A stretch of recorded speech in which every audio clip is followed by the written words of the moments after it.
Bueno, Oh, tenemos el gusto de continuar con la presentación que comenzó Martín Segalén el otro jueves. Como mencionaba antes, el tema es muy extenso. Es un tema que no es muy conocido fuera de los países francófonos, ¿no? Porque no se han traducido las cuestiones de los trabajos ecológicos sobre familia en Francia, ¿no? Aunque pues, sabemos muy bien, y es por eso muchos de ustedes están aquí, la importancia de la obra de Martín Segalén difundiendo a través del libro que se tradujo como Sociología de la Familia o Antropología e Historia de la Familia. Entonces, pues vamos a dar inicio a la continuación.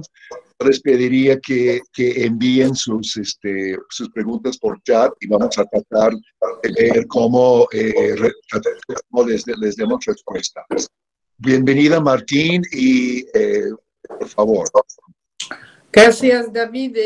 Me siente mucho por esa técnica, dificultad técnica.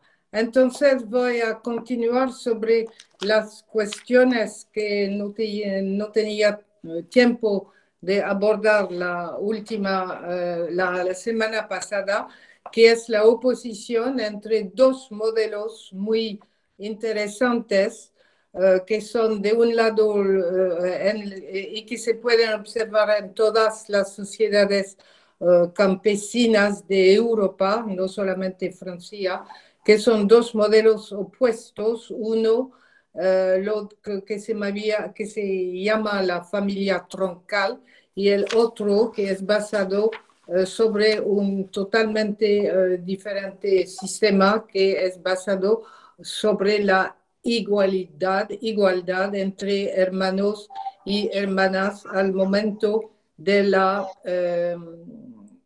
¿qué es que era? Bon, al momento de la herencia. Entonces, empezó con la familia troncal, del cual habló brevemente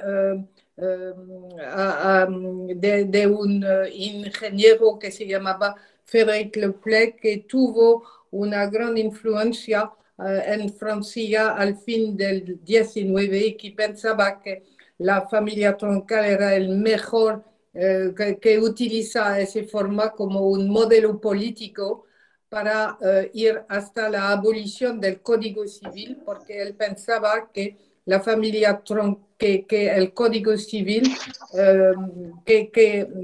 hace que supremo la herencia del del mayor hijo, tuvo como consecuencia lo que yo llamaba la desorganización familiar. ¿Qué es ese modelo, la familia troncal? Si ustedes han visto mi conferencia de la semana pasada, se inscribe en uno de los grupos tratado por Laslett como una familia STEM family en inglés, que reúne tres generaciones: la pareja casada, que es la cabeza de familia, en cuya casa reside generalmente un hijo mayor con su mujer y sus hijos. Y ese modelo se puede encontrar en la zona pireánica de los dos lados de Francia y también España, pero sin embargo es también un modelo característico del Mediterráneo. La familia troncal es estrechamente identificada con la casa, y que se llama en un lenguaje local el occitan, que se llama ustal o hostal, a tal punto que se habla de una familia, système de maison, familia, système de maison, sistema de casa. Y cuando yernos vienen a casa, no se puede llamarlos por su propio nombre, solamente con el nombre de la casa.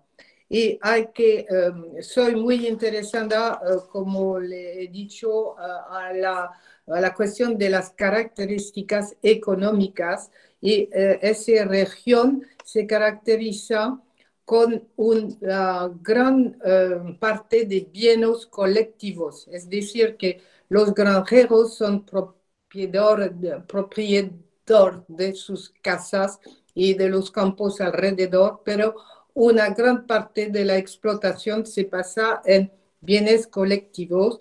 También hay derechos colectivos sobre las aguas, los pastos comunales, al igual de una cosa muy importante, el emplazamiento en el cementerio.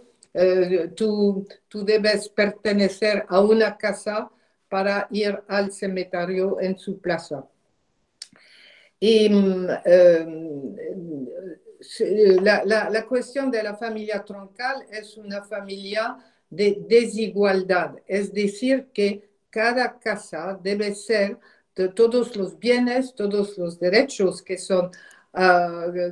deben ser transmitidos, deben ser en forma integral, así como debía sostenerse la reputación de la casa y desde eso depende el honor de cada de los herederos.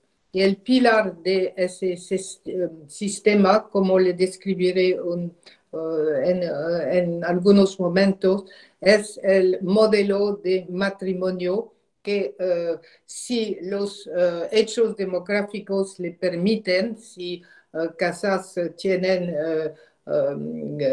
varones y mujeres, el mejor modelo es el casamiento de un heredero de una casa con una minora de una otra casa. Como le demostró hablando del trabajo de Pierre Bourdieu, la situación de heredero mayor cuando el sistema funciona es una situación muy enviable. Y en ese sistema, la oposición estructural se hace entre el mayor y el menor. Y se debe entender que en ese sistema no hay posibilidad por una individualidad. Cada uno de los miembros pertenecen a una casa y no hay una posición individual. ¿Y qué pasa con los que no son los herederos? Se pueden quedar en casa como servidores, son excluidos de la herencia, se pueden permanecer en casa sin derecho o en esas regiones de Francia se conoce una gran parte de emigración hasta países como Australia o Estados Unidos. Eso es una consecuencia de ese sistema que no da una plaza por los menores. Y ese sistema, como le he dicho, se encuentra sobre toda la línea de España y también en varias regiones del Mediterráneo. Y en cierto caso, la herencia no es tan difícil por los menores. Esas pueden tener lo que se llama la legítima, una pequeña parte de la herencia es posible. Eso es el caso, por ejemplo, en las Alpes de Haute-Provence en este. Al revés de ese sistema que es muy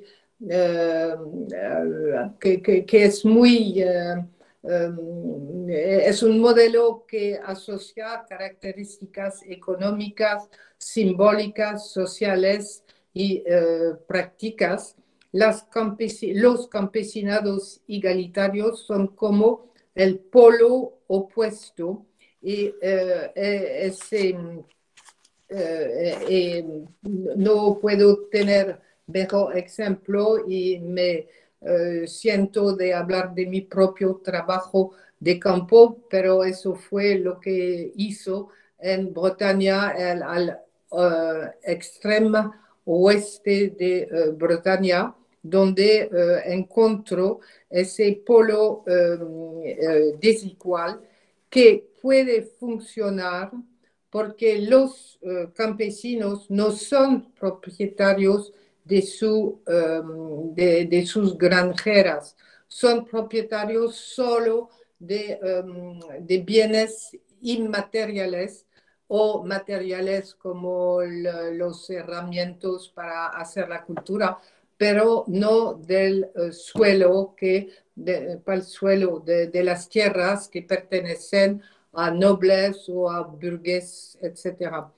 Entonces, se puede funcionar un sistema igual porque son solamente dinero o bienes materiales o ganado que se debe, que se puede distribuir igualmente entre varones y mujeres. Es así que se resolvía la aparente contradicción entre la reproducción de unidades domésticas y la división de bienes a cada generación. Al contrario de la familia troncal, esos grupos domésticos son regularmente expulsados por los propietarios y buscan una explotación cuyo tamaño permite acoger sus familias, porque es una región en Francia donde la tasa de fecundidad, de fertilidad, fue enorme con familias con 10, 12 niños. Y los grupos residenciales, otra vez, al contrario de la familia troncal, no tienen un apego simbólico y un lugar y habrían de circular en el seno de una microrregión que es el Pays Bigouden, que constituyen áreas homogéneas de pertenencia cultural. Y entonces se puede ver que al contrario de la familia troncal, que durante el 19 no respecta el Código Civil porque continúa a ser un heredero preferido. Aquí la regla de devolución de bienes coincide sin dificultad con el Código Civil. Todos los hijos, varones como mujeres, tienen una posibilidad de tener bienes y en la práctica lo que pasa es que el padre designará a un sucesor del arrendamiento que no es el mayor, pero mucho más a menudo el último. Y en el ciclo de vida, por ejemplo, el mayor viene algunos años en la casa de sus padres y después del momento que tiene 3 hijos, debe ir a buscar un otro arrendamiento y entonces hay una forma de cohabitación, pero con un suceso de niños cuando se casan uno después de otro.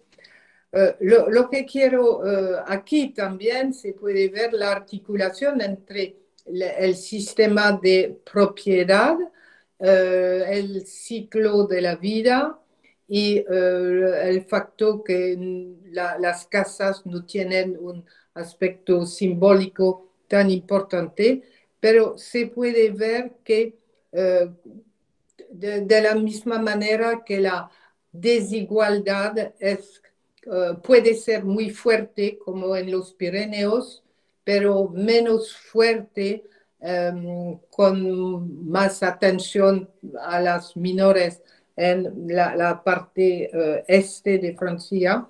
De la misma manera, el Pays Bigoudin aplica rigurosamente la regla de división entre hermanos y hermanas, pero no se puede generalizar porque después de ese largo terreno que he hecho en el Pays Bigoudin durante algunos años, volviendo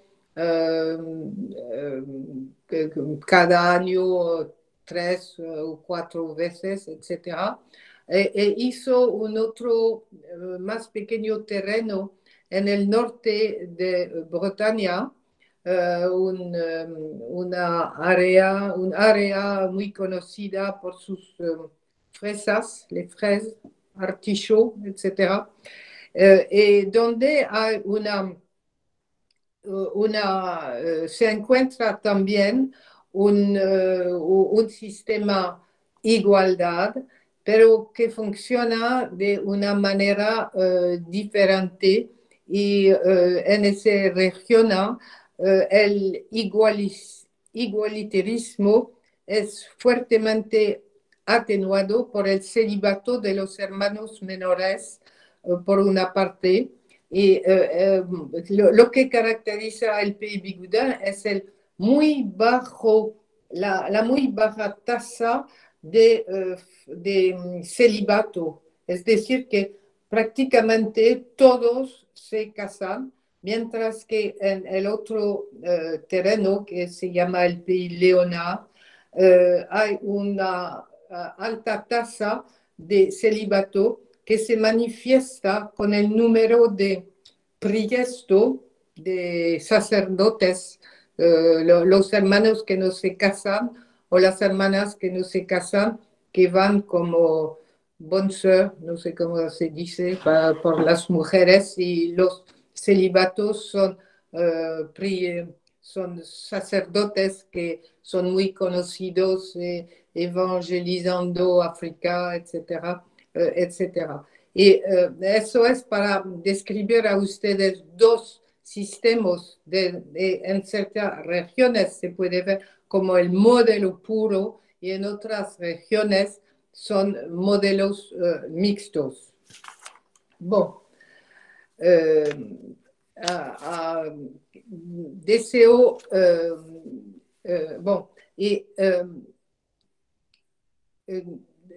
quiero concluir sobre ese tema en el ámbito de las configuraciones residenciales, los etnólogos, porque como les saben, estoy hablando desde el punto de etnólogos que han trabajado en su propio país, en Francia, y que en los años 1970 no podían presentar un trabajo de terreno porque no había.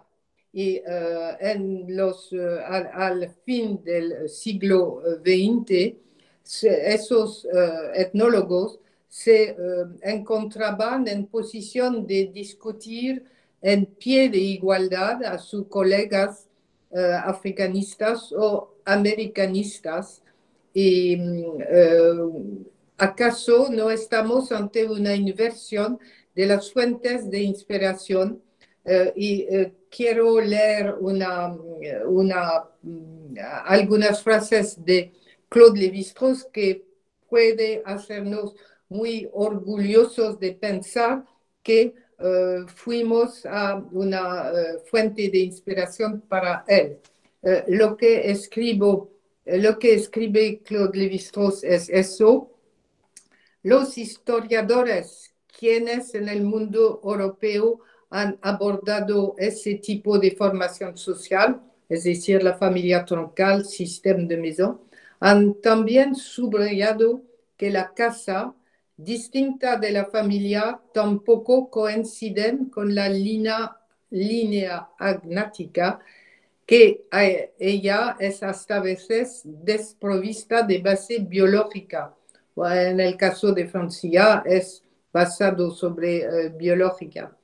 y consiste más bien en una herencia material y espiritual que incluye hasta la dignidad, los orígenes, el parentesco, los nombres y los símbolos, la posición, el poder y la riqueza.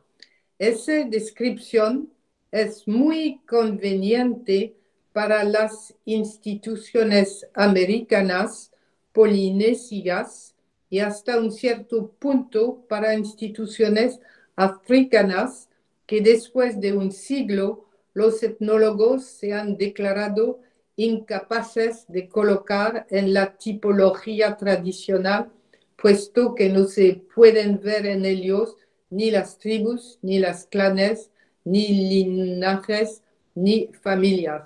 Entonces, somos muy orgullosos de pensar que hemos inspirado Claude Lévi-Strauss y los antropólogos de los países africanos o australes, como dice. Bien, David pensó que no se puede ver a las a los diagramas y dibujos que he presentado. Bon, bon, entonces voy a hablar de la cuestión del casamiento. Voy a tratar de buscar las imágenes, pero sigues adelante, yo te aviso. Sí, ok. Bon, casarse. Debemos hablar rápidamente del papel de las normas eclesiásticas. Si volvemos a la cuestión de la oposición entre sistemas complejos y sistemas elementales. Evidentemente, esos sistemas de residencia y transmisión se articula una forma de matrimonio preferencial. Y volvemos aquí a la problemática de Lévi-Strauss y su pregunta si se puede observar regularidades en sociedades donde la elección del conjunto es libre. Lo que fue, si uno se acuerda lo que dicho la semana pasada, fue la razón del primer trabajo de Michel Isard. Y de verdad, en nuestras sociedades cristianas, la elección no es totalmente libre porque las reglas eclesiásticas que actúan como las reglas de las sociedades exóticas ponen una forma de prohibición sobre el incesto definido dentro del parentesco. Y en los tiempos pasados, donde la Iglesia controlaba solo las clases superiores y dirigentes, esas prohibiciones tenían objetivos políticos, pero las reglas del matrimonio fueron aplicadas muy regularmente hasta la mitad del siglo pasado, y entonces se aplicaba cuando jóvenes que eran primos o segundo primos, etcétera, quisieran por varias razones casarse, pero por fin de no impedir el casamiento en esas pequeñas comunidades, la Iglesia Ortega daba dispensas eclesiásticas por matrimonio prohibidos, y es decir que es una muy interesante fuente histórica que conjunto a la recopilación de genealogías fue uno de las posibilidades de estudiar los matrimonios y los matrimonios consanguíneos, y también diversas figuras de regularidades matrimoniales que yo y otros etnólogos han demostrado. De hecho, cuando se trabaja sobre un número suficientemente importante de casamientos, se puede descubrir en esas sociedades regularidades muy interesantes y en mis diagramos, si se puede ver uno, David, no sé, se puede ver un reencadenamiento de alianza, lo que hemos llamado en francés renchaînement d'alliance, es decir, que no son especialmente matrimonios consanguíneos, pero son como varias líneas, mantienen sus vínculos a través de las generaciones, entre 10 líneas o 5 líneas, donde generación después de generación hay como una renovación del parentesco. David, no sé si se puede ver esas. Y en el caso de esas figuras de reencadenamiento, enchaînement, se puede encontrar principalmente en el pays bigoudin, en las regiones de igualdad, porque no porque me parece como un contrapeso a la movilidad individual de grupos domésticos que se van de una granja a una otra granja. Okay. Estoy consiguiendo las imágenes, las veremos después. Ok, muy bien. Y la estabilidad, bueno, pero encontramos también matrimonios consanguíneos, pero no son, si se recuerden lo que he dicho la semana pasada, el trabajo de Michel Izard fue en el Pays Bigoudin porque había una tarea genética de la cadena de la luxación de la hanche, de la cadena, y la hipótesis fue que había muchos matrimonios consanguíneos muy próximos, entre primos, pero no fue lo que descubro, pero pienso que la transmisión de esa tarea pasa mucho más por esos reencadenamientos de alianza, porque los mismos genos se quedan en como 10 o 12 linajes. Ese es el modelo que se encuentra más frecuentemente en las áreas de herencia igual. En el sistema desigual, el casamiento preferido, si los datos demográficos son posibles, si hay el hijo, las jóvenes, etc. Lo que es preferido es el doble matrimonio de 2 herederos y de 2 menores. Las dotes de matrimonio son de mismo valor, no salen de las casas, y es decir, con eso la continuación de 2 casas se organiza a través a través ese doble matrimonio de 2 hijos, no, un hijo mayor y una menor, y en la otra casa es la hija, es el contrario. Y es decir, que 2 casas pueden asegurar su continuación. Pero cuando se hace una gran generalización, entonces después hay que encontrar el contramodelo. Y, por ejemplo, en esa parte de Bretaña de la cual he hablado, el Pays Léonard, Et bon, el pays léonard también se encuentra ese modelo de doble matrimonio de dos Perdón, herederos. Martín, tenemos Oui, las imágenes. ¿Cuál, oui, qué número quieres? oui. Vas-y con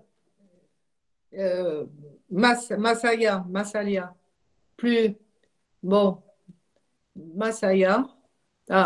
Eso es un ejemplo de reencadenamiento. Bon, et un otro después, el otro después. Voilà. Oh, non, avant, adelante. Voilà. Non, bon, non, avant, before. Otra. Bon, ok. No, el dibujo en medio. Bon, voilà, exactement. Esta, Eso es, esta. se puede ver los linajes y cómo se encuentran todos esos casamientos. Bueno, me parece un buen ejemplo. Y para darme un pequeño placer, se puede ver las fotografías de matrimonio después. Siguiente. Oui, siguiente. Sí, bon, otro ejemplo. Voilà. Euh, la siguiente. Sí, voilà. Eso es la fotografía de matrimonio de la persona donde fue, que es la señora en el centro de la fotografía, Marguerite, que se casaba con el herrador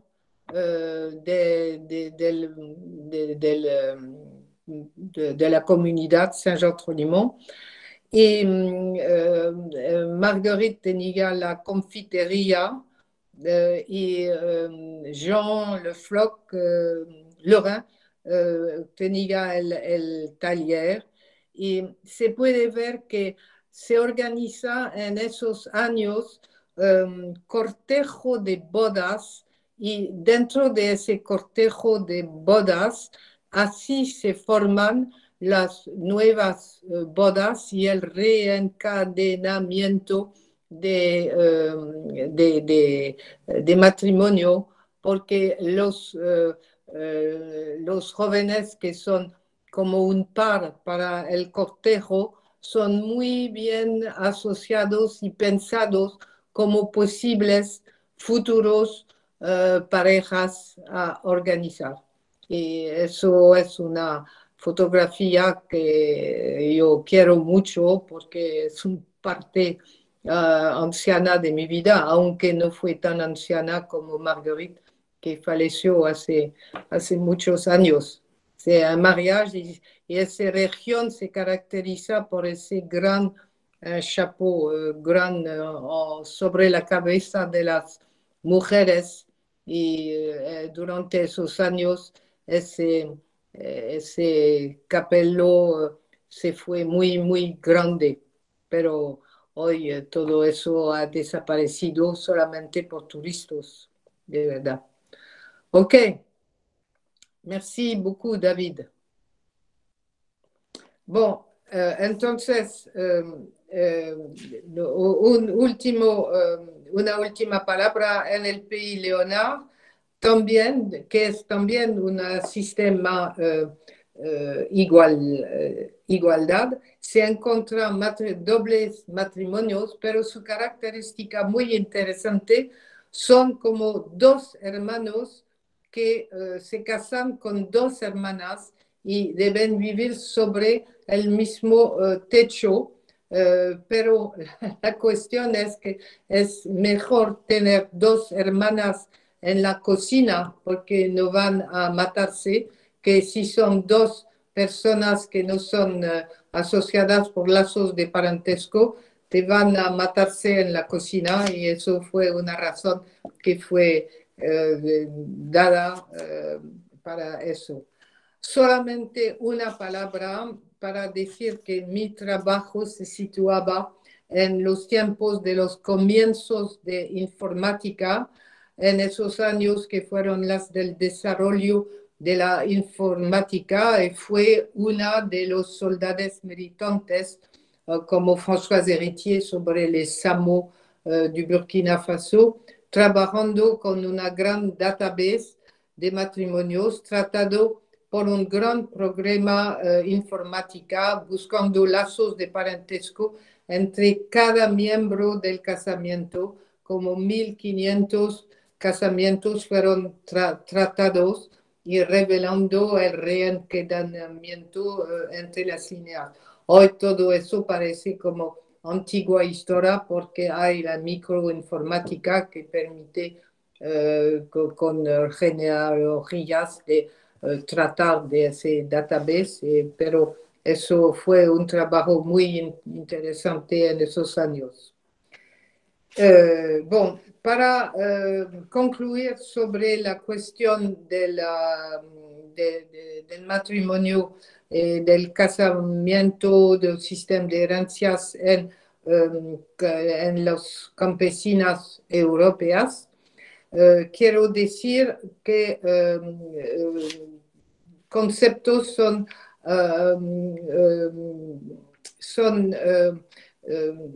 debe ser debe ser estudiados porque tomo el ejemplo de la palabra dote, la dote en el sistema de la familia troncal significa que una persona es se emplea la misma palabra dote en la familia troncal, dote en Bretaña, pero cuando se dice dote en Bretaña, eso es decir que incluye hermanos y hermanas como acceso al patrimonio, mientras que dote en la familia troncal significa que le excluye. Cuando un menor recibe una pequeña dote, es para decir, tú no hay ningún derecho sobre el patrimonio de la casa, aunque cuando en Bretaña una persona recibe una dote, es decir, que al fin del fin, cuando los padres son muertos, todos los hermanos y hermanas van a decir, he recibido dote tanto y tanto y tanto, y hay como una balance que se hace al fin. O entonces, cuidado con las palabras que refieren a una totalmente diferente realidad. También, si somos etnólogos en nuestros países, no tenemos como etnólogos la misma posición que los etnólogos que van a trabajar en sociedades diferentes. Y podemos reflexionar sobre lo que es que hacer hablar parentesco en su propia sociedad, en la propia sociedad del investigador, y un tal ejercicio se desprende frecuentemente del orden de refracción. La desconfianza, la reticencia son algunas de las actitudes que suscitan la interrogación sobre el parentesco, su extensión. Pero aún, de nuevo, con muy diferentes reacciones. Por ejemplo, en Pays Bigoudin, donde he reconstruido tantas genealogías, era un asunto que interesaba mucho las personas que querían pagarme por la reconstitución de sus genealogías, porque, como le he dicho, son muy móviles y no conocían la origen de lo que se llama su rama. Y entonces mi trabajo suscitaba mucho interés cuando he encontrado varios granjeros. Y al contrario, cuando he ido en Pays Léonard, donde las granjeras, las explotaciones son muy estables, las personas podrían mostrarme todos los papeles de familia y entonces mi trabajo de reconstitución no le interesaba. Y además, lo que es interesante es que si yo interrogaba a los ancianos, los jóvenes, sus hijos y hijas, eh, temen que la palabra de sus parientes revela como una tradición o una cosa, de una forma de salvaje o de dominado. Y entonces los jóvenes algunas veces no fueron tan constantes de mi investigación y todos sabemos que eh, eh, ciertas veces hay como dificultades sobre el terreno y me acuerdo muy bien que una vez que había preguntado demasiado preguntas a un granjero que había bebido o un poquito más que regularmente, me saca de la casa diciendo que soy peor que la Gestapo. Bon, voilà. Euh, bon, con todos acontecimientos, pienso que fue un gran éxito de trabajo, todos esos trabajos que he resumido muy rápidamente. ¿Qué pasa después en los años 2000? Se puede ver que la dominación americana con el famoso artículo de David Schneider denunció la ilusión del biologismo de la cultura europea. También fue el momento cuando las feministas revisitan clásicas obras mostrando el sesgo masculino de las posiciones de clásicos antropólogos como Meyer Fortes, etcétera, o se van a revisitar terrenos clásicos como el de Malinowski, donde él no había hablado demasiado, por ejemplo, de lo que hacían las mujeres en el famoso círculo de la Kula, etcétera. Entonces, el parentesco no parecía como un tema interesante y una otra fuente de inspiración fue ese etnóloga de Inglaterra, Janet Carsten, que propone la idea de cultura de relatedness que tuvo un cierto éxito. Pero para decirlo, el trabajo como lo he descrito hoy no tuvo tuvo solo una influencia hoy al lado de los historiadores de Europa de Este o que trabajan sobre esos temas desde el momento que la pared de Berlín caída y que se pueden tener acceso a nuestros trabajos, los de Jagudi, etc.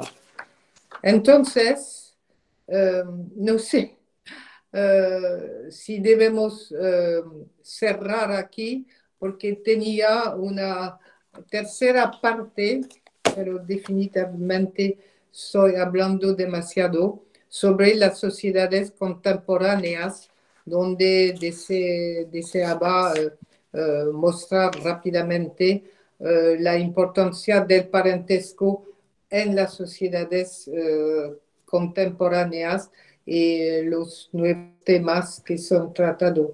Pero David me dice si tenemos como 15 minutos más. Por favor, nos gustaría que siguiéramos. ¿Sí? Sí, por favor, sí. Entonces sigue. Adelante. Ok, Y gracias. tenemos, cuando tú dices, tenemos también listas las imágenes. Bon, ok. Si tienes imágenes, ¿ok? Bon, hay una más solo. Ok. Bon, alors, en los años 1970, Jack Goody como Marilyn Strathern habían denunciado la división entre familia y parentesco, pero fue dominada la familia, la estudia de la familia moderna con la sociología de Talcott Parsons, que decía que la familia conjugal estaba el único modelo de familia moderna y se hablaba del aislamiento estructural de la pareja, pero por Jack Goody los dos son vinculados y Marilyn Strathern además, por Marilyn Strathern, el surgimiento de las nuevas biotecnológicas interrogaban a la definición de lo que es la filiación, y eso es así que los antropólogos volvieron en el campo del parentesco en las sociedades modernas a través de los lazos de parentesco o esas cuestiones que son que hacen un gran debate entre varios investigadores hoy. De verdad, también debemos, es muy rápido y muy esquemático, el nuevo contexto de las sociedades modernas son totalmente diferentes de lo que describió por las sociedades campesinas, cuestión de la transmisión y reproducción de los grupos domésticos se articula con la cuestión del asalariado y entonces la cuestión de la herencia se torna como secundaria. El desarrollo del estado de bienestar que cambia fundamentalmente las relaciones entre intergeneración en la asunción de la mujer como un agente social y familiar, la presencia de un mercado de trabajo abierto, etc. Todo eso es el contexto económico, political, simbólico de nuestras sociedades modernas. Puedo aún identificar dos temas muy rápidamente que fueron tratados, la cuestión de comunidades y emigración y la cuestión de las solidaridades familiares. Los primeros trabajos, pero iré muy rápidamente, fueron desarrollados en los años 1950, después de la Segunda Guerra en Inglaterra, con dos investigadores, Michael Young y Peter Wilmot, donde describen una muy pobre comunidad de London, Bethnal Green, donde ellos muestran la importancia de la estrategia de residencia, que me parece un asunto central, que las mujeres que las mujeres cuando se casaban eligen, si posible, de tener su casa al lado de la casa de su madre y en esa descripción se muestra la importancia de lo que llama la mum que ayuda a su hija con el cuidado de los nietos. Y otra importancia de esa comunidad que fue demostrada por Young y Wilmot es una forma de nepotismo familiar, donde, por ejemplo, un sindicato nacional de obreros de la imprenta dice que anunció la lista de hijos y hermanos de los miembros se encuentra nuevamente abierta. Es decir, que los lazos de parentesco en esas pobres comunidades muy articuladas, son, funcionan como algunas comunidades paisanas en esa condición. Y me parece que son trabajos que hacen hoy los antropólogos que trabajan sobre los retos en caso de inmigración, donde el migrante es acogido por los parientes, dirigido hasta residencia, trabajo, etcétera.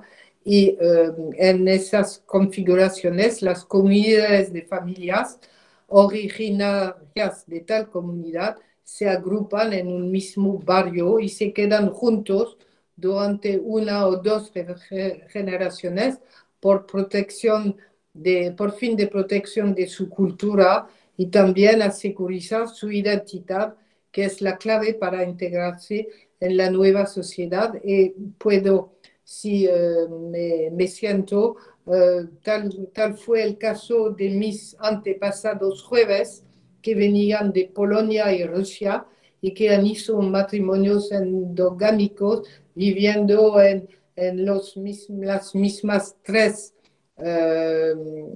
calles del centro de París, trabajando en el mismo sector, etcétera. Y hoy hay grandes pesquisas por la INED, l'Institut National Demographique, trabajando al nivel nacional para mostrar la importancia de los lazos en varias comunidades de inmigración. Soy muy rápida. Otro tema es el de la solidaridad familiar. La sociología de la familia se ha acercado de los temas antropólogos con el descubrimiento de la línea vertical en las sociedades occidentales. Resulta de una nueva mirada a los viejos cuando los sociólogos se han dado cuenta del alargamiento de la vida que ha constituido una nueva fase de edad, es decir, que los ancianos que tienen entre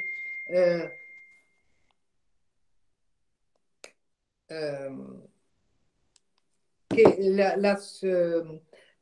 las personas que tienen entre 50 y 65 años, que son jóvenes, que tienen una buena salud, y en el caso de Francia, una buena jubilación, son muy activas en nuestras sociedades y lo que como antropólogos hemos llamado redes de parentesco se llama en el lenguaje sociológico solidaridades y los trabajos van a buscar si hay una complementariedad o una oposición entre solidaridades públicas y solidaridades privadas. Y quiero añadir que la presencia del parentesco es también una consecuencia de la fragilidad del lazo matrimonio. Cuando se rompe la pareja, las ramas del árbol familiar son la parte sólida del parentesco. Fueron algunas pesquisas, la más importante fue la de Louis Roussel en los años 1970, que es una pesquisa que se trata de dos generaciones y ha demostrado al nivel nacional, porque fue una encuesta de la INED al nivel nacional, que por la importancia de los vínculos de parentesco, vínculos entre parientes. Es decir, que al momento de la dominación de la sociología de Talcott Parsons con la familia conyugal y el facto que los lazos de parentesco se habían rompido, él demuestra exactamente el contrario y fue como una bomba porque al momento que se piensa que los individuos se piensan como individuos y no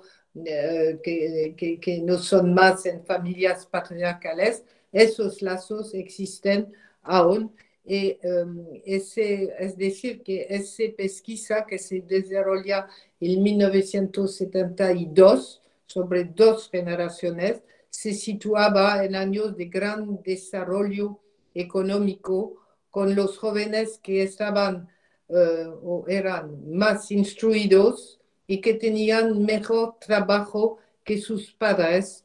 Y Louis Roussel describe cómo los lazos son muy vívidos, aunque en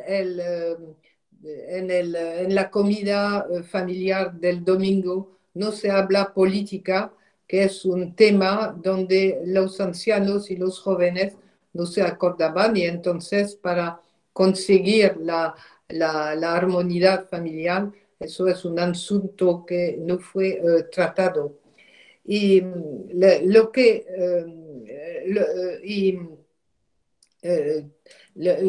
que se ha desarrollado después es la aparición de una sociedad de los seniors que dibuja un nuevo paisaje al fin de los 1990, al mismo tiempo que se trata del crisis del Estado Providencia. Ese nuevo esa nueva edad de los señores es muy importante en la sociedad, se implican en asociaciones y la gran novedad sociológica es que los ancianos no son más una carga por sus hijos, pero son una resource. Oh. Et deseo decir una corta palabra de la encuesta a la cual fue asociada con Claudine Athias-Donfus, que fue una encuesta al fin del 20 siglo, y aquí no hemos trabajado sobre 2 generaciones, pero sobre 3 generaciones. Fue una encuesta nacional también para trabajar sobre todas las ocasiones de encuentros, intercambios, lazos de diferente manera, como comidas al restaurante en los tiempos tan agradables cuando había restaurantes, hasta las transferencias de herencia, desde los cuidados al perro o a un nieto hasta cubrir los gastos del permiso de conducir. Y aparecía, no tenemos tiempo, tant pis, never mind, que hay enormes intercambios, y cuando se trata de intercambios de servicios, hay una igualdad entre los jóvenes, los del medio y los ancianos. Pero cuando se trata de intercambios de dinero, de seguro, no son los jóvenes que dan dinero a los ancianos, pero el contrario. Y esos ancianos son como un recurso muy importante. Lo que hemos con Claudine Athias-Donfus tratado es de conocer y comprender el contexto económico de cada generación con las cuales hemos trabajado. Los ancianos, por ejemplo, que dado el momento de la pesquisa en 1990, esos ancianos habían conocido 2 guerras, su juventud encontraba los tiempos difíciles de la guerra, y al envejecimiento después de la Segunda Guerra, sus jubilaciones eran muy débiles. Pero el contexto de la generación de la mitad son contextos económicos muy favorables,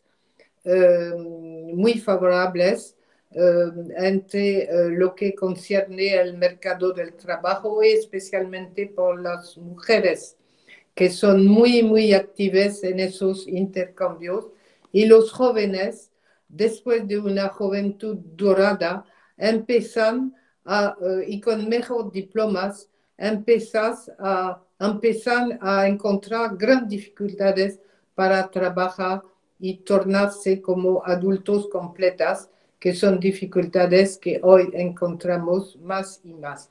Y después de la encuesta cuantitativa, hemos hecho una encuesta calitativa que nos ha dado una luz sobre el papel de los abuelos que nos parece muy importante. Pero para decir eso, para concluir sobre eso, esos lazos de parentesco son la expresión de la modernidad y no una resurgencia del pasado. Si reflexionamos a lazos del 19, esos lazos se inscribían en un pensamiento patriarcal donde la autoridad de los ancianos debía orientar al futuro de los descendientes. Y hoy los jóvenes son, y eso es totalmente al reverso de lo que se pasaba en los siglos pasados, los jóvenes eran al servicio de los ancianos. No, en esos tiempos los jóvenes eran al servicio de los ancianos y hoy al revés es la línea que es al servicio de los jóvenes. No tengo tiempo para hablar del descubrimiento de los abuelos, pero es una nueva figura que hemos descubierto y a la cual hemos dado un gran libro que tiene también un interés porque se reimprima regularmente. Y los abuelos, que son importantes personajes del momento social, y además en ese momento, eh, en ese momento, eh, en ese momento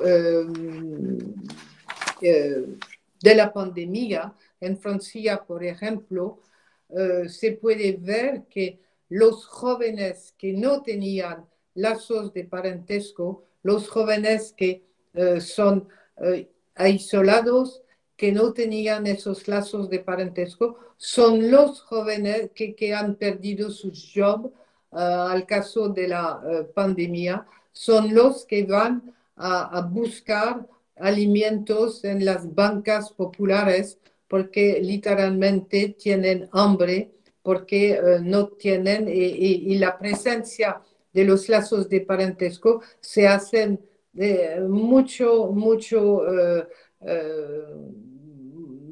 visibles hoy en esos tiempos de crisis. Bon.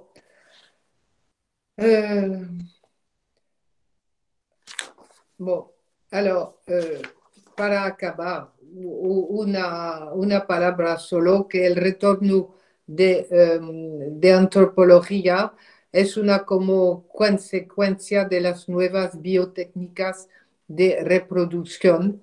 Los antropólogos han abandonado el parentesco como fue rechazado como fuera de moda, no más interés en las sociedades campesinas, sino en la sociedad moderna, deportes, migración, ecología, etc. Pero primero se interesaban con las nuevas formas de familia, familias monoparentales, adopción, familias recompuestas, etc. Y hoy muchos antropólogos trabajan sobre la cuestión de lo que llamamos en Francia GPA, grossesse, gestation pour autrui, maternidad subrogada en castellano, y hay tantas cuestiones que son discutidas sobre esa nueva situación con y los antropólogos que son los especialistas del parentesco por definición son muy presentes en el debate público por la cuestión de su expertiza sobre ese tema, pero quizás podremos hablar de ese muy debatable asunto otra vez. Por favor, gracias. Me disculpe por mi castellano y para mí fue encantada preparar esa presentación para ustedes y si hay algunas cuestiones, soy pronta a ensayar de responder y gracias por su paciencia con mi castellano.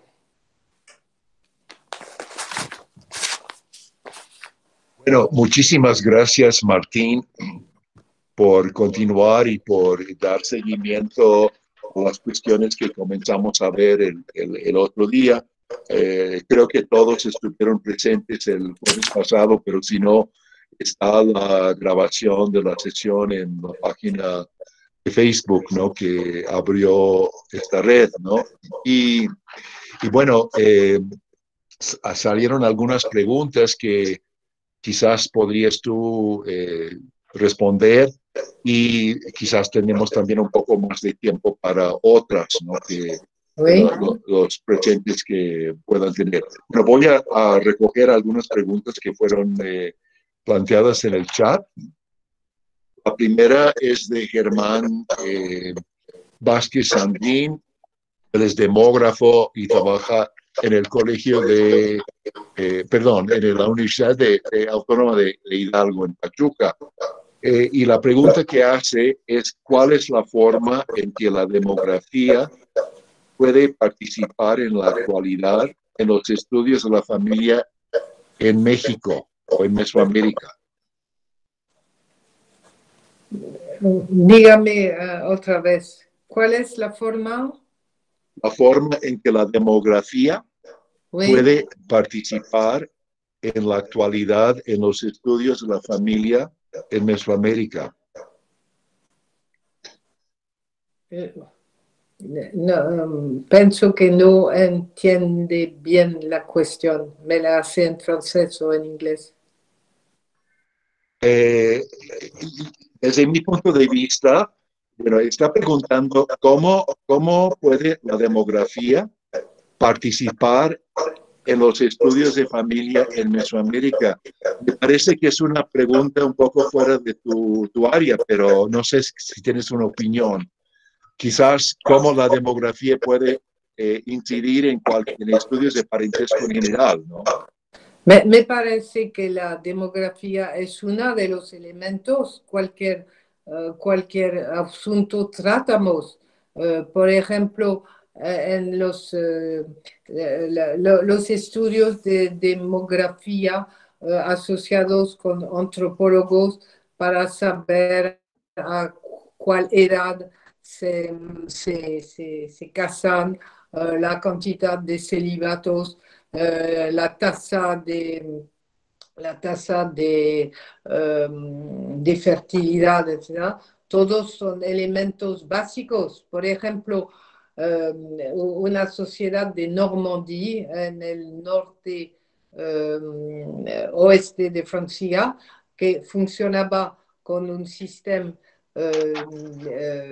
igual, es muy conocida por haber empezado a delimitar su fecundidad con lo que se llama el choix du roi, la elección del rey, es decir, tener un hijo y una hija, que es la mejor familia para no dividir realmente, porque el hijo tiene las tierras y la hija tiene una dote. Entonces, conocer esos riesgos demográficos muy importante. En la demografía es una muy larga ciencia también y se puede pensar que todo lo que concierne la inmigración es también muy importante. Por ejemplo, un historiador antropólogo que se llama Pier Paolo Viazzo, que ha trabajado sobre el arco alpino, ha mostrado que las sociedades que nos decimos tradicionales funcionaban solamente porque había inmigración y que los migrantes, como se pasa hoy, por ejemplo, por las sociedades africanas, los inmigrantes remiten dinero para, se puede decir, hacer continuar una sociedad tradicional. Bueno, entonces, me parece que la demografía, que es una larga ciencia y que es muy interesante, entonces se articulaba con cuestiones sociales, es básica para entender cualquier situación relatada a la familia. No sé si es una respuesta interesante. Pues gracias, Martín. Y hay otra pregunta de Jaime Carrión, que es investigador. Gracias. Sí, perdón. Hay una pregunta de Jaime Carrión, que es investigador del Instituto Nacional de Antropología e Historia, y quería que si pudieras hablar un poco, dar algunos ejemplos de las expresiones simbólicas de la familia troncal. Me parece que la expresión principal es a través del nombre, porque cada casa tiene su propio nombre y no sé, en el estado civil oficial, la tienen sus propios apellidos, pero dentro de la comunidad o una persona puede ser conocida por su prenom, ¿qué es que se prenombre? Su first name, con el nombre de la casa. Y cuando varones vienen como yernos en casa, se olvide totalmente su nombre. Y la expresión simbólica es que para pertenecer a la comunidad con un cierto poder político, para ser inhumado en el cementerio, para acceder a los bienes colectivos, no se puede hacer eso su propio base. Se le hace solamente en el nombre de la casa. Y entonces me parece que prácticamente todos los aspectos sociales de la familia troncal son simbólicos, con también una competición entre las casas, si tienen una buena suerte demográfica, por ejemplo, porque si una casa tiene solamente hijas, es una catástrofe, bon, por ejemplo. Muchas gracias. Yo tenía una pregunta, pero me hiciste reflexionar. Creo que mencionaste, no estoy seguro porque mi audición a veces no es muy buena, pero siempre me ha intrigado. Lévi-Strauss hace el planteamiento de la sociedad de casa, ¿no? Pero no va a los estudios franceses, ¿no? De los Pirineos, sino se inspira en casas nobles europeas. Pero quizás la razón es porque lo que quería señalar era algo de estratificación en estas casas entre los Kwakiutl, por ejemplo. Y es lo que hay que saber también, el término familia troncal tiene la implicación de un heredero único, ¿no? O sea que la familia troncal podría parecer como un sistema de casa en el sentido de Lévi-Strauss, pero también hay la implicación de familia, perdón, de herencia, heredero único, ¿no? O sea, que es uno solo que hereda todo y los demás se casan con un heredero o se van al ejército, como decía Leclerc, o se van como cura, como decía un amigo vasco mío, ¿no? O de monja o de algo así. No sé si podrías comentar algo sobre eso. No sé ¿Qué, si, claro. qué dice Lévi-Strauss? Tú dices que Lévi-Strauss habla de la familia troncal solamente por familias nobles, ¿no? No, no, no, no, no hablo de la familia troncal, pero tiene su planteamiento de sistemas de sociedad à maison, ¿no? Oui. Sociedades de casa, pero se inspira no en la etnología francesa, sino en la casa noble, ¿no? De la Edad Media. Sí, No sé no, qué porque podrías comentar. bon, sí y no, porque después de su gran libro, de su gran obra, no se interesaba mucho al parentesco después del fin de su gran obra, después de la Segunda Guerra. Y fue interesado, cierto, por la cuestión de los linajes de grandes casas, pero puedo decir que en su laboratorio existía un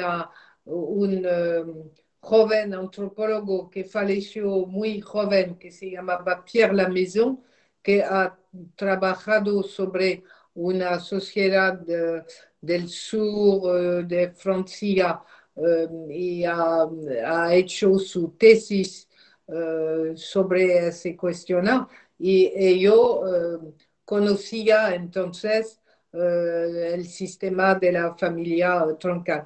Además, Claude Lévi-Strauss seguía muy atentamente lo que se pasaba en su laboratorio, donde había su asistente que se llamaba Isaac Kiva, que ha desarrollado en un gran seminario durante años, después años, cuestiones sobre las sociedades campesinas, etcétera.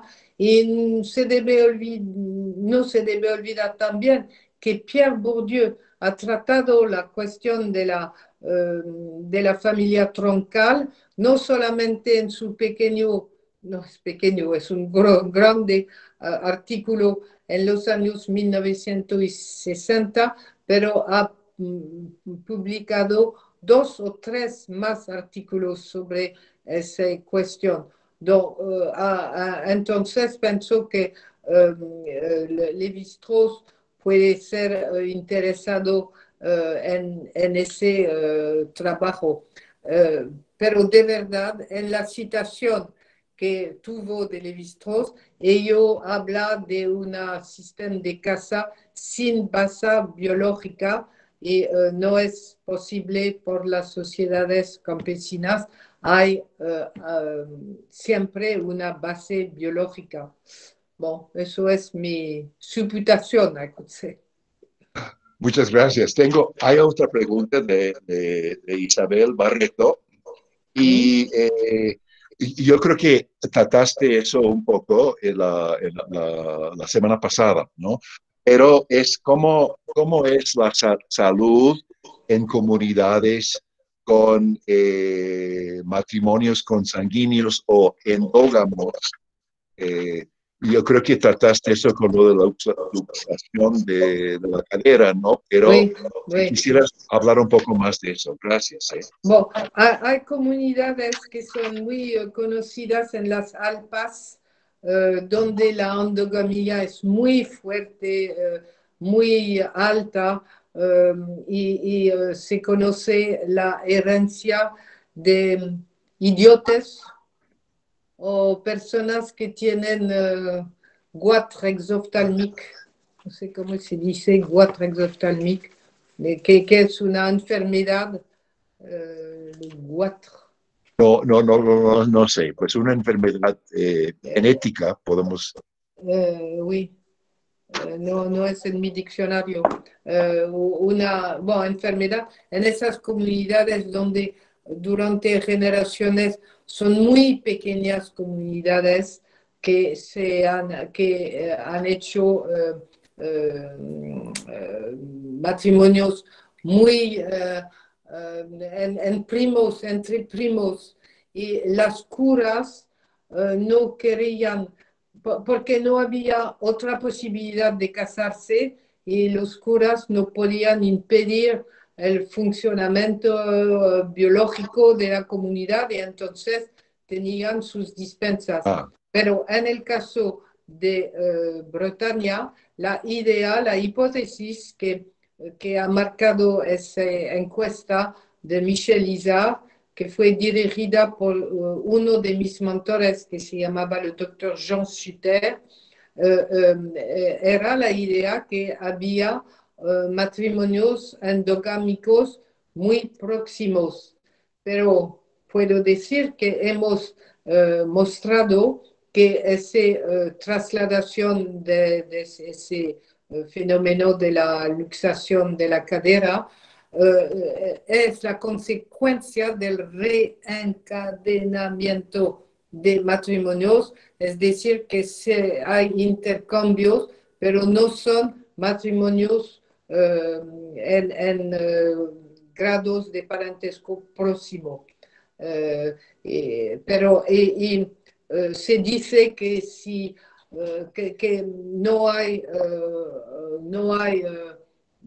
que, que no es necesario si hay de un tiempo a otro tiempo un matrimonio consanguíneo, que hay una tarea necesariamente. Solo los ejemplos que fueron dados son ejemplos de muy pequeñas comunidades en los Alpes. Eso es lo que sabe, lo sé. muy bien, muchas gracias. También preguntó Ana Silvia Scott de Brasil, de la Universidad de Campinas, es historiadora y que ha trabajado con reconstitución de familias. ¿Qué piensas? No sé si tienes conocimiento de los estudios relacionados con el parentesco espiritual. ¿Qué podrías decir sobre eso? Bueno, es un muy interesante asunto que necesita una presentación de una hora. eh, que, que, que un lazo que es un lazo suplementario. Lo que pasa en Francia al revés de lo que yo conozco sobre lo que pasa en los países americanos, americanos del sur, Sí. es que en Francia los padrinos, padrino y madrina, ¿es correcto? Padrino, padrina. Sí, padrino y madrina Oui. en Son, español. Ajá. son parientes. Y eso es relatado con la familia troncal. Por ejemplo, el abuelo es el padrino de su nieto con transmisión de su prénom, de su primero apellido, como se Sí, llama. no, nombre de pila. Es un nombre. Oui. Nombre de pila. En Francia, ser padrino, c'est dar su nombre. Y el sistema clásico fue por el primer hijo de tener como padrino su gran padre, y eso asegura la continuación del linaje masculino. Pero en Francia se puede observar, pero no es frecuente que en los años, en los siglos XIX, no, 8, en el siglo XVIII o XIX, que se va a preguntar al señor local de ser padrino. Es muy raro. Después hay la Revolución Francesa y el sistema funciona así hasta los años 1950. Se añaden los lazos de parentesco plus los lazos de parentesco espiritual, al tal que ser le padrino es dar su nombre al niño. Muchas gracias. Estás hablando un poco y ahora de portugués, porque padrino es la palabra portuguesa por padrino y madrina es la palabra. Así es que ya pronto Me estarás, disculpe. no, pero pronto estarás haciendo conferencias en Brasil. Sí, no sé. Bien, No.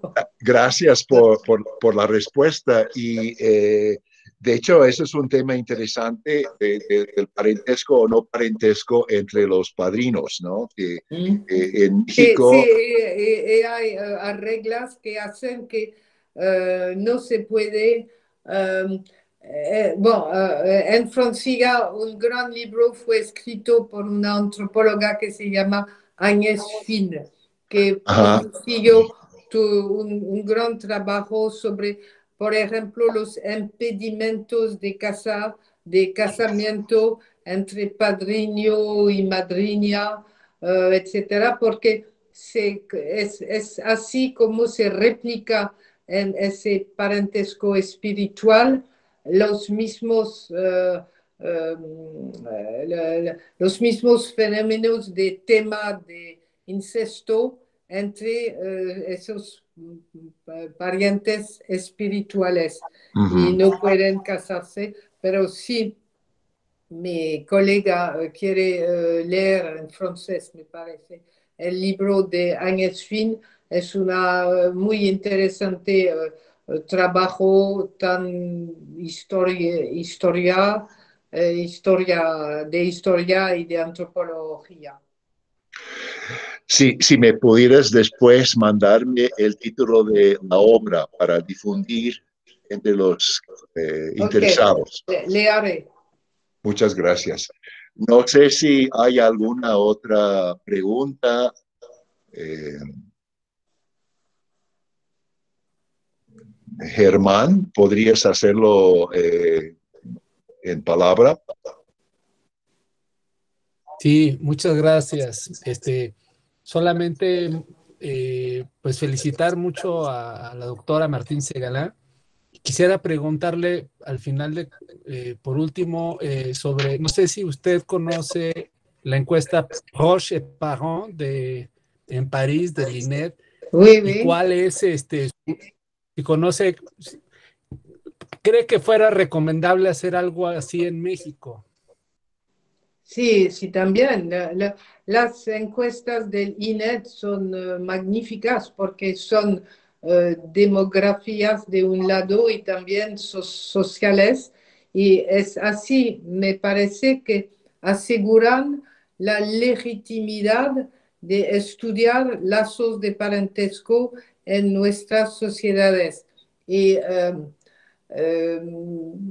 bueno, no me acuerdo de su nombre, ha desarrollado la idea de como un frente de parentesco en nuestras sociedades donde los lazos verticales son muy importantes, aunque los lazos de hermanidad son mucho más elásticos o débiles o flexibles, aunque los lazos de verticalidad son muy importantes. Esa pesquisa es una descendiente de la pesquisa de Louis Roussel que es señalada porque la insistencia sobre la importancia de la residencia. Y me acuerdo que he publicado hace muchos años un libro que se llama no me acuerdo el nombre del libro, donde una persona desde un punto económico estudiaba las, las estrategias residenciales de jóvenes que comienzan a tener hijos y que en la estrategia residencial siempre de verdad la cuestión económica, del dinero, etcétera, pero la cuestión de la proximidad con los padres era muy importante. Y regularmente esas grandes encuestas del INEB, como le dice, da una legitimidad importante a ese asunto. Muchas gracias, doctora. Muchas gracias. Gracias. ¿Hay alguna otra pregunta?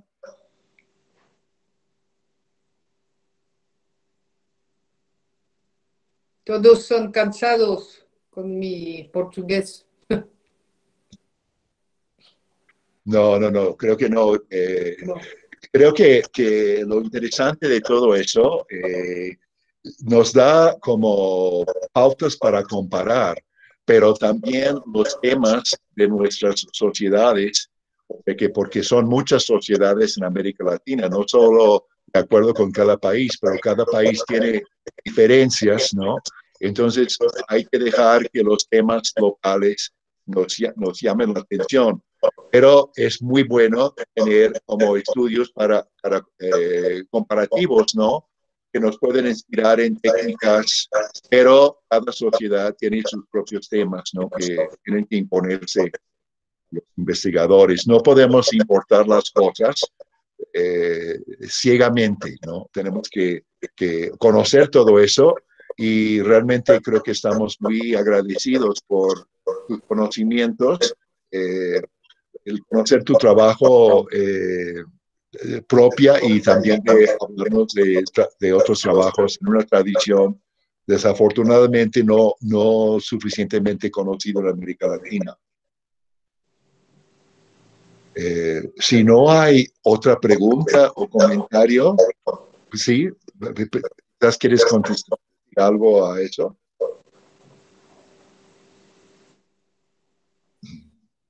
Si no, entonces gracias por los cumplimentos que puede leer. Gracias por su atención a todos. Y espero verlos en presencia, como se dice, cuando todos me dan una invitación para venir a visitarlos, cuando es posible. Bueno, muchísimas gracias, Martín, por tu disposición a hablar con nosotros. Esperamos que más adelante, sobre otros temas como hemos discutido, podemos como volverte a escuchar. Ok, con gran placer, whenever you want. Muy cuando bien. le gustan. Okay. Bueno, muchísimas gracias. Gracias. Bonne soirée. Muchas gracias. Igualmente, bonne soirée. Bonsoir. Bonne soirée. Et merci. Merci. Gracias. Muchas gracias. Adiós, David. Bonsoir. Merci à vous. Gracias. Merci à vous. Estamos en contacto. Ok.